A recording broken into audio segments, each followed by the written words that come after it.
welcome to Project Gamma. At Project Gamma, we have smart conversations with smart people across entrepreneurship, technology, and cybersecurity. My name is Warner Moore. I'm a technologist and security leader who's helped build multiple business-to-business software as a service companies, who's passionate about modern cybersecurity practices. I'm also the founder of Gamma Force. At Gamma Force, we help tech and health tech companies by acting as their fractional security organization. Today, we have Peter Dohm with us. Peter is a computer scientist who started his career in the early days of the internet, building the internet, in fact, having spent 10 years in the telecommunications industry through the 90s. Following, he served in various roles at Battelle and later led the security organization by serving as their CISO. After nearly 20 years in Battelle, he decided to move to the startup world. Peter is now helping build Black Mesa as their CTO, where they're helping biological manufacturers operate with lower cost and risk. Welcome, Peter. Thanks so much for having me. Well, Peter, you've been in tech for a long time. Like many of our guests with a deep career, you have a non-traditional background. Share that journey and what's unique about it. Yeah, so I think the most important part of that journey was my very first job when I left college. And by the way, I dropped out in my fifth year of my undergrad and then eventually went back and finished it later. First job was basically keep this gaggle of really, really fragile software components operating for us while we go and engineer ourselves a new design. And it gave me the visibility of every anti-pattern, business, technology, infrastructure, every anti-pattern you could ever see was kind of splayed in front of me in the first year of my career. And it gave me a really good solid foundation because my pager would go off, I'm not exaggerating, 20 times overnight, every single night.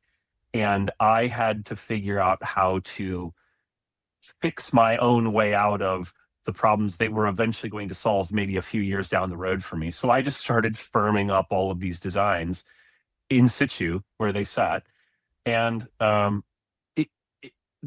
there, I went to every single major business organization and in some way, shape, or form had to service them, whether it was customer service, order management, circuit provisioning, fraud detection, billing, everything in that telecommunications company. And having that broad a brush look was literally world changing for me because I didn't get pigeonholed into the highly computer science, IT-ish focus.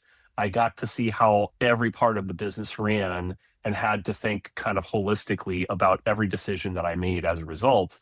And it was truly, it was the most important single thing that happened in my career was that terrible first job.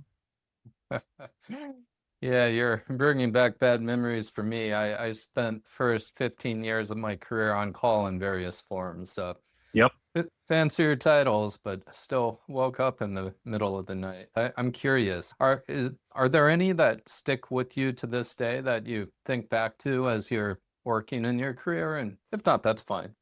You know, there's a really interesting challenge that I happen to be going through right now, which is kind of the two-party controls for things that really, really matter.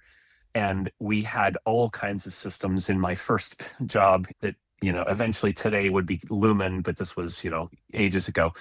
We had a bunch of systems where really massive change could be induced with absolutely no two-party controls. And there was no checks, no balances. It just one person would hit a command line and suddenly the whole network would basically change. And it's decisions like that, which, at this point in our evolution as humans, we've kind of learned not to do those things for the most part when life and safety are on the line.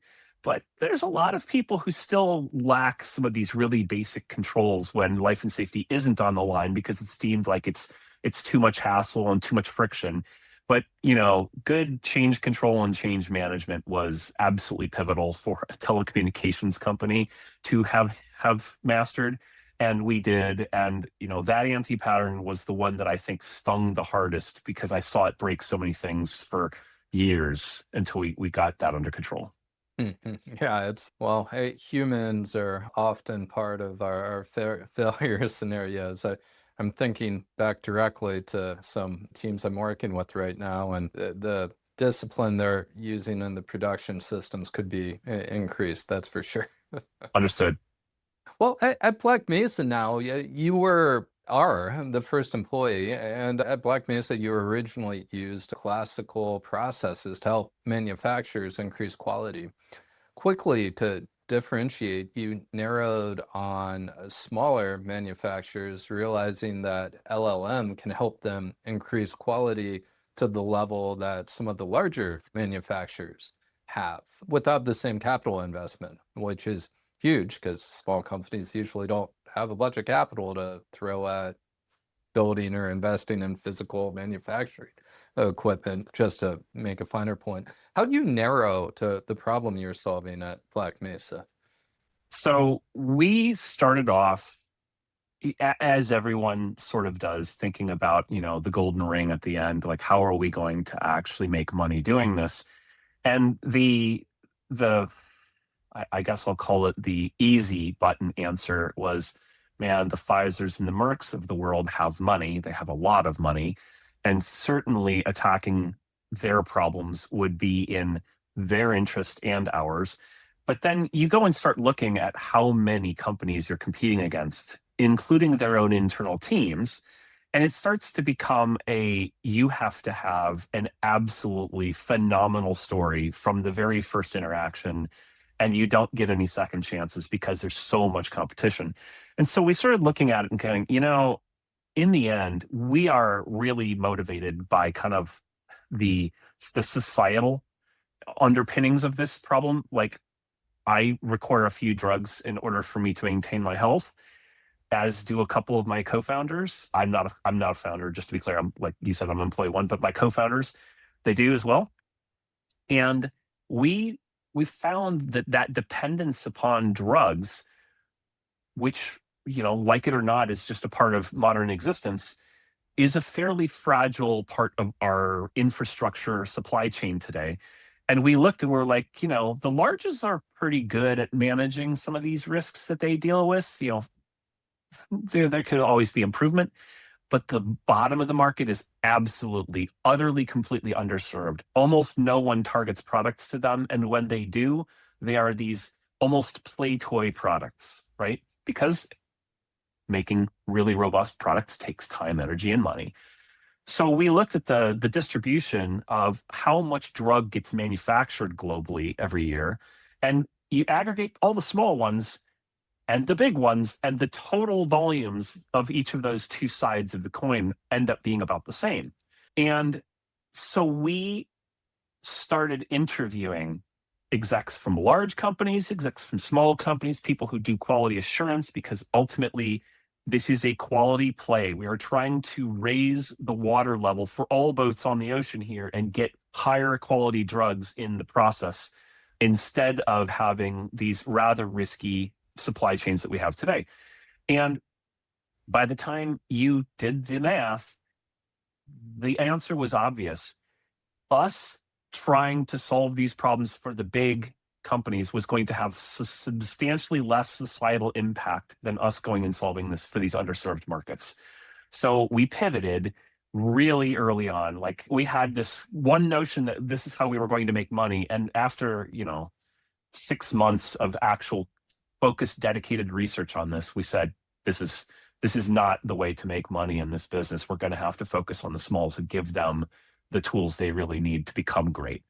And so we're basically investing in those small customers by selling them a product that we hope they will follow us and buy other products as they evolve as well. So that was kind of our journey on how we pivoted from focusing where all the money was, or so we thought, to where all the money can be, or so we think. Yeah, I love that because they're, at least for anyone who's a startup or considering taking a product to market, I love how, one, you talked about solving a market problem, and two, you talked about your SAM, the service addressable market, how addressing the smaller manufacturers, which is a in the context of the TAM, half the market and easier sales cycle. And you can use that to address your mission too. Keep on talking to the mission. So many lessons for somebody who's thinking of building a startup, building a product, and looking at the market and what problem we're solving for the market is the part a lot of folks new to startups miss. Rush through it. It's easy. It's easy to want to just go start building things. We knew that if we started building something, we'd build the wrong thing for the wrong market at the wrong time. And now you're 4 years in and you've narrowed your market, you know the problem you're solving, and it's supported by a mission. Talk a little more about the product, what you're building, what you're using to solve the problem. Yeah, so our product is essentially a means of adding quality assurance into existing processes without having to force these small manufacturers to change anything about their existing process, with one exception. They currently do everything with paper batch records, and they run these recipes, and it might be 2,000 pages over the course of a couple of weeks of running some biological process through this manufacturing suite. And they literally today will wait until, say, 6 weeks later is when they will finally have their quality assurance people now pour over the 2,000 pages. Imagine the job, because the stress level is extremely high. You make mistakes, you kill people, right? So these people are now having to pour through 2,000 pages and look for mathematical errors, process errors, anything that could possibly be a deviation from the expected norm. And it shouldn't be a surprise. Humans are fallible. They make mistakes all the time, both in the manufacturing as well as in the quality assurance side. And so what our product really does, it gives them now large language model backed, where we tried to do this with classical methods before. It gives them a method to look at these pages and start triaging. These are the places where all the high risk stuff is happening. You should focus here. We think there's a mathematical error. We think you actually had your operator calculated wrong and put the wrong number of milliliters of seed stock to the vat when they started this. But here's what your recipe says. Here's what the observeds are that they wrote down. We think this is an error. You, human, are ultimately responsible. You should make the final call. And a human is the final arbiter. So in this case, we're not making decisions for them. We're simply giving them a focusing lens to make that 2,000 pages that happened 6 or 8 weeks later happen today. As soon as the stuff is actually computed, when they do all their computations, they take the pages, they throw them in a scanner, and then they walk away with them again. And we immediately start going and looking for all of the possible process errors that happened as those pages are being accumulated in real time. Wow. A paper-based process. I don't hear that hardly ever anymore. We eliminated most of those in the 90s. And almost everything is on paper in manufacturing in biology. You would be shocked. I am. It reminds me of back in the early days of building software, of waterfall processes in a lot of ways. And we have a lot of studies and data from that time about how those processes are fallible. We thought of them as more resilient, but they're more fallible than a lot of the more modern practices we have for building software today. Yeah, you're right. There's a ton of parallels there. There is a very much a psychology issue at play here. A lot of this is because we've always done it this way, and the FDA and other regulatory bodies don't really tolerate change. And so getting the mindset shifted is actually very challenging. So the more of our product market fit is dictated by us understanding the psychology of the user community and the regulations around them than it is in the actual product. It's all about making sure we understand how they could even use a product we build. Makes a ton of sense, and a great problem space to be in as technologists using modern technology, because you're an expert at building with modern tech using AI and LLM, and then in an industry that isn't realizing the potential. So lots of opportunity for impact towards your mission there. So pivoting a little bit, you've spent a significant portion of your career in security, when at Black Mesa, it really is solving a security problem. So it's not too different now, even though you have a different title. And in the security work I do, there's often limits to the threats we have to defend against. Small companies, startups, tech companies, B2B SaaS, AI native. It's like, I'm sure we have threats, but in your work as CISO, you've had to defend assets against nation states with unlimited time and budget. How did you deal with that? So you can imagine that when you wake up every single day in a CISO role in the top 10 defense contractor, that you're basically perpetually braced for the next disaster. And how we manage that stress, because it is extraordinarily stressful, I'd like to point out, is observe everything. Because in the end, if you don't even know it happened, you have no possible chance of ever recovering from it. So we spent more time and energy on the observation than we did on the actual control building, for rightful purposes of, we can we'll never get the controls perfect against a exceptionally skilled adversary.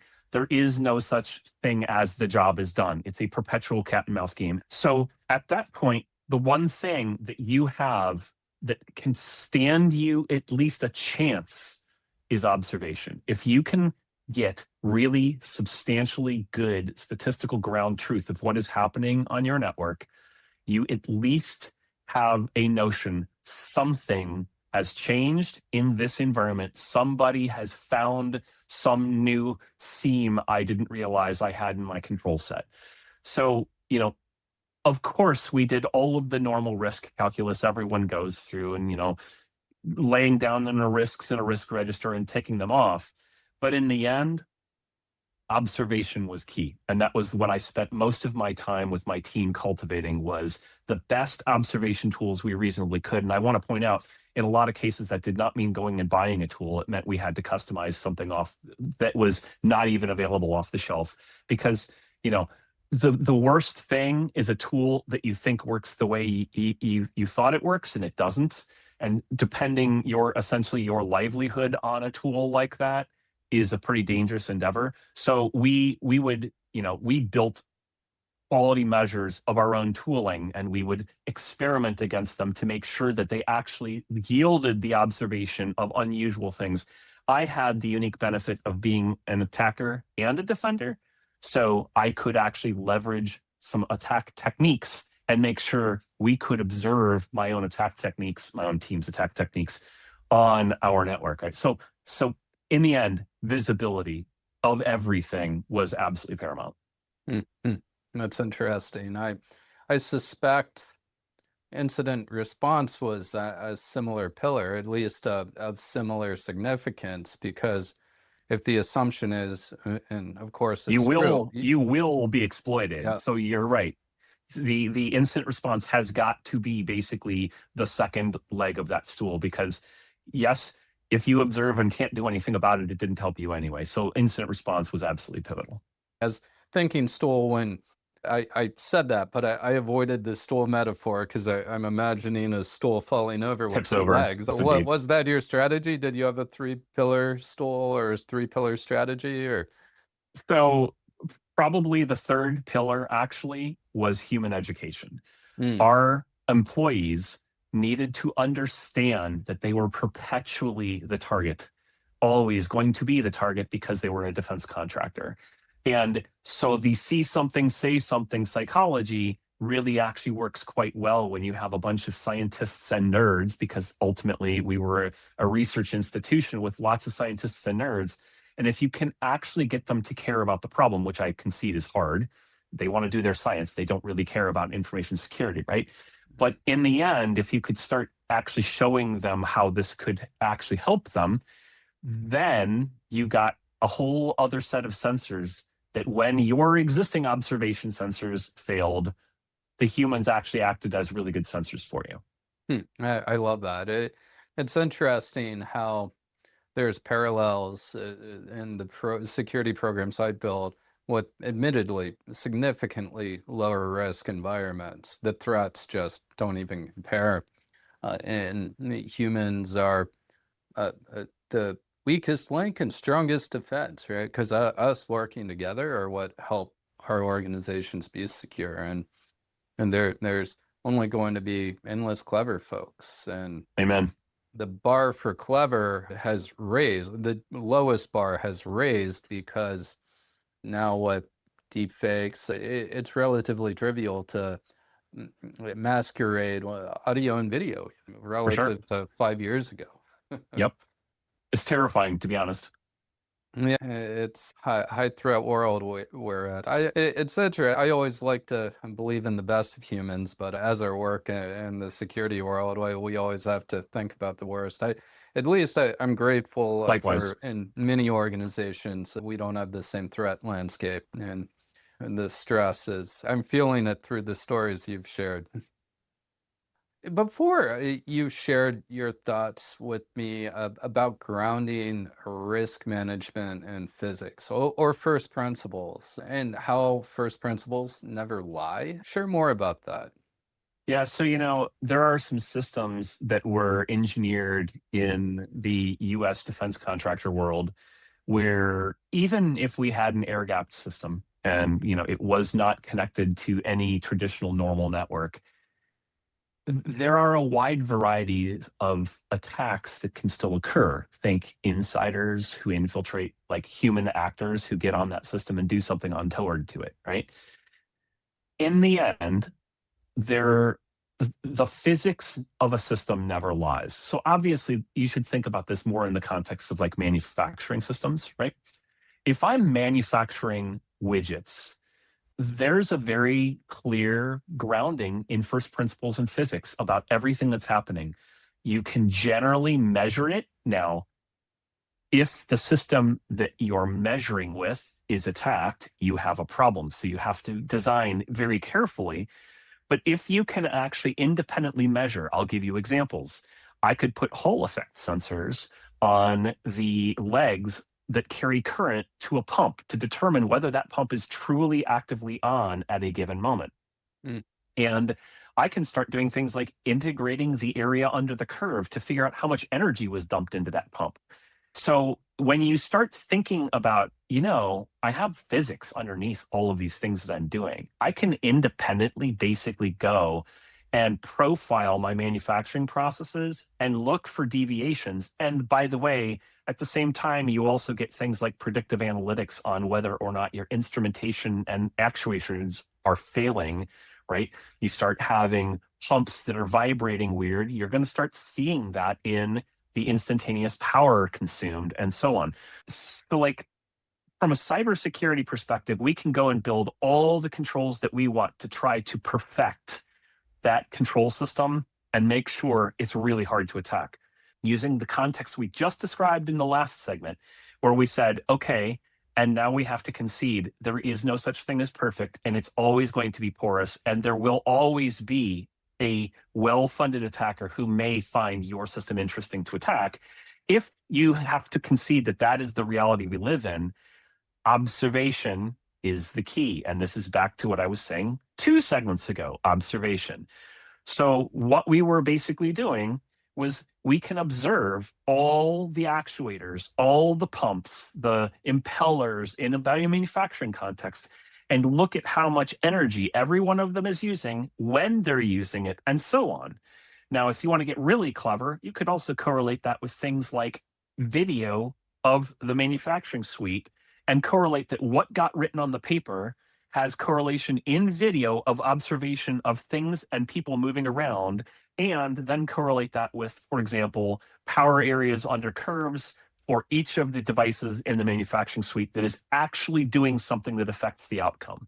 So, right, that's kind of my philosophy on the physics never lies. And if you're willing to invest some time and energy in thinking about how to do this right, you can make some extraordinarily difficult systems to attack in a meaningful way that you cannot immediately observe.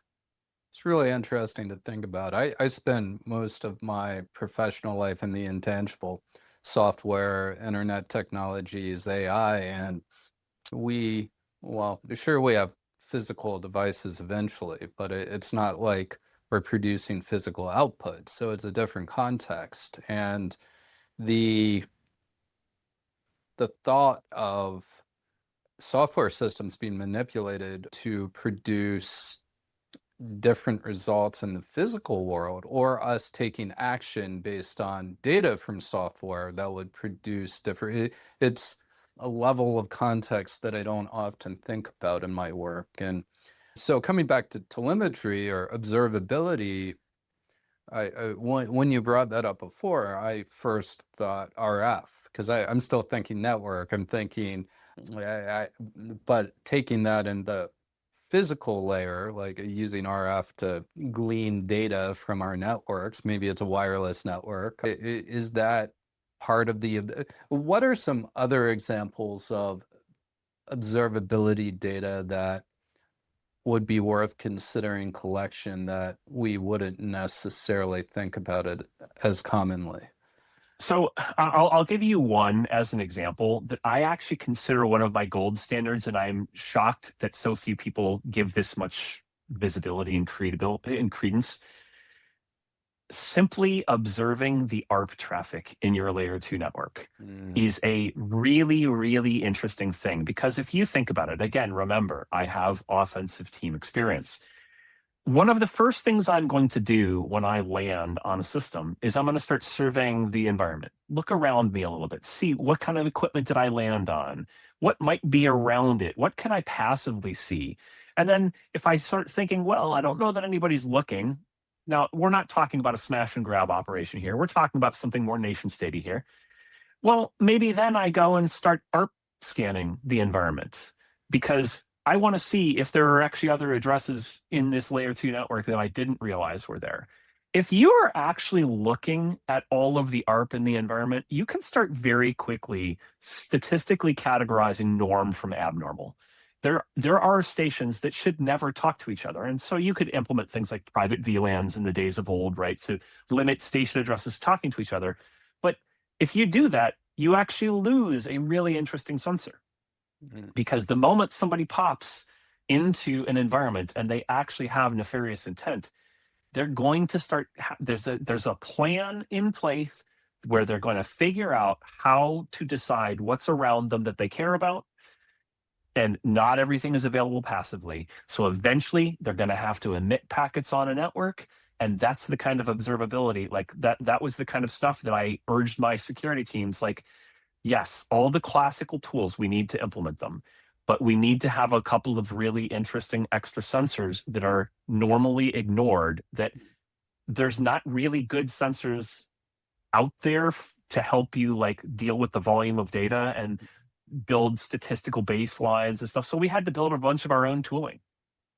Yeah, NetFlow data is so useful. And that low-level network data. We operate so high on the stack these days. It comes up regularly.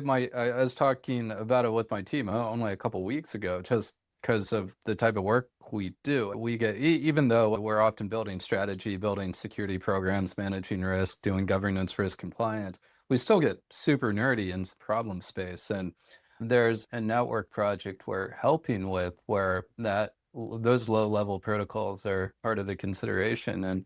And even among network specialists, there's often an ignorance about ARP, and it's fundamental. We use it every day. Everything that you're use. doing. Yep. Well, in your career, as we've established, Peter, you've managed risk at a level most will never even consider. What about that 20 billion weapons project that you worked on? How do you help the team understand and manage risk there? Yeah, so this was a really interesting scenario. You had, so think about kind of the classic risk management strategies that evolve in a government, right?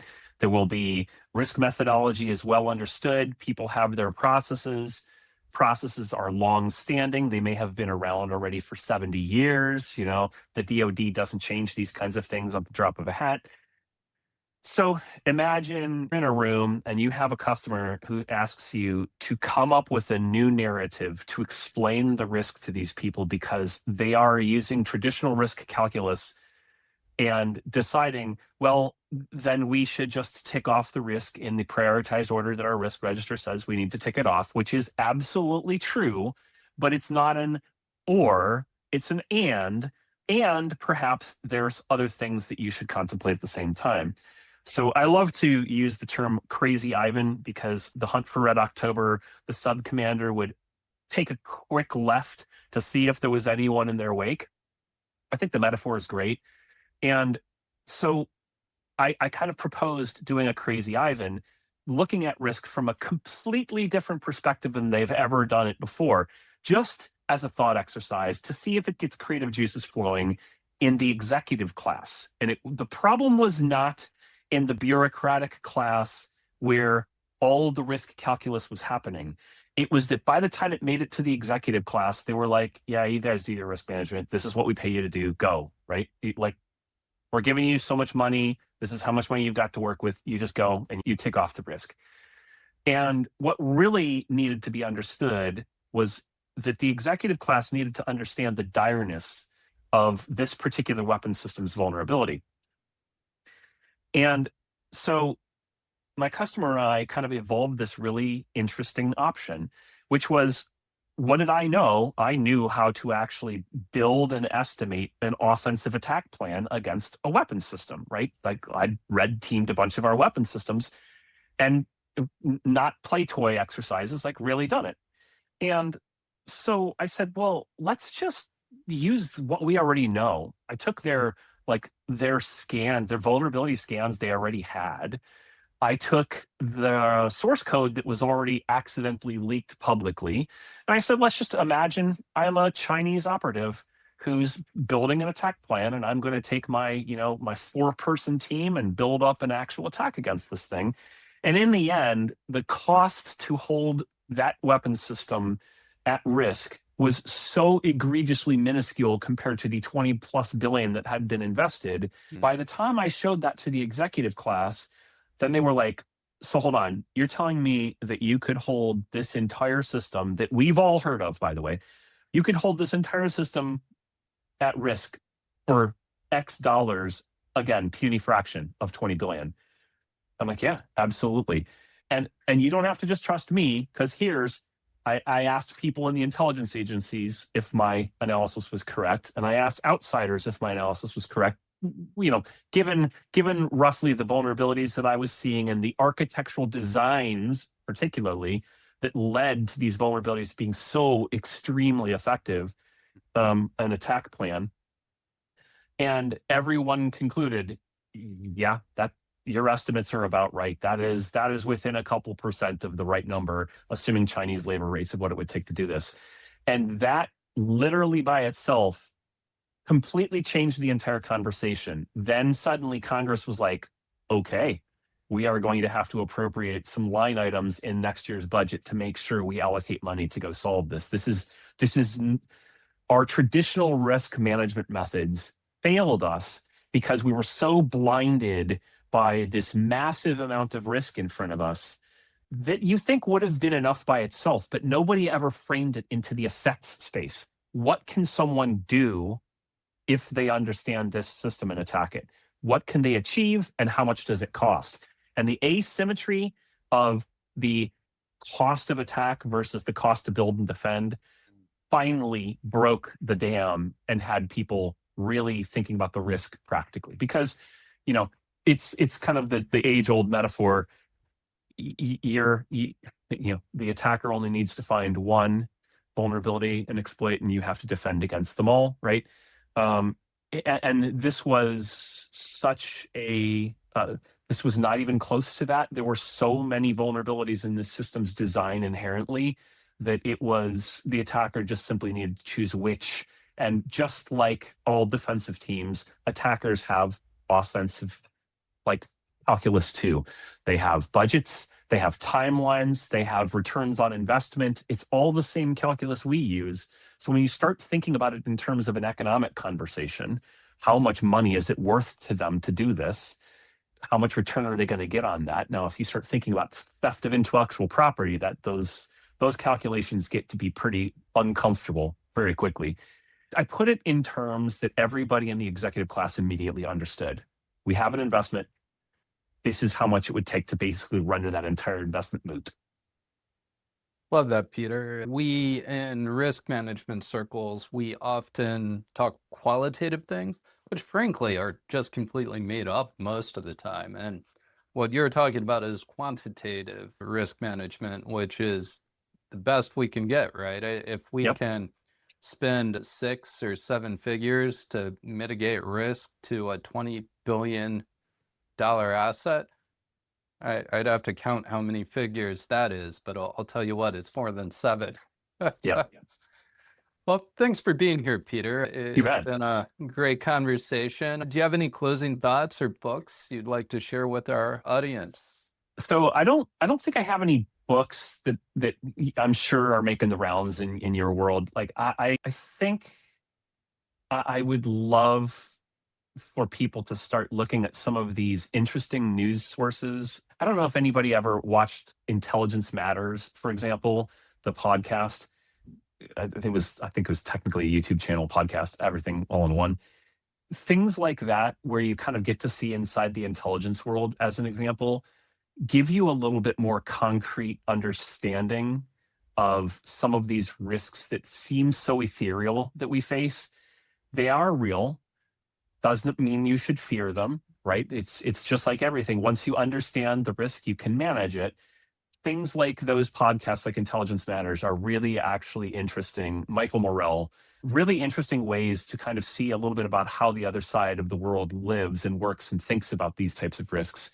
So that would be kind of my closing remark: is educate yourself, if you have the opportunity, on some of those darker arts that seem irrelevant. I suspect they won't be. Well, thanks again, Peter. And thank you, all of you, for listening to Project Gamma presented by GammaForce.io. If you've enjoyed this podcast, check us out on your favorite podcast platform to catch future episodes.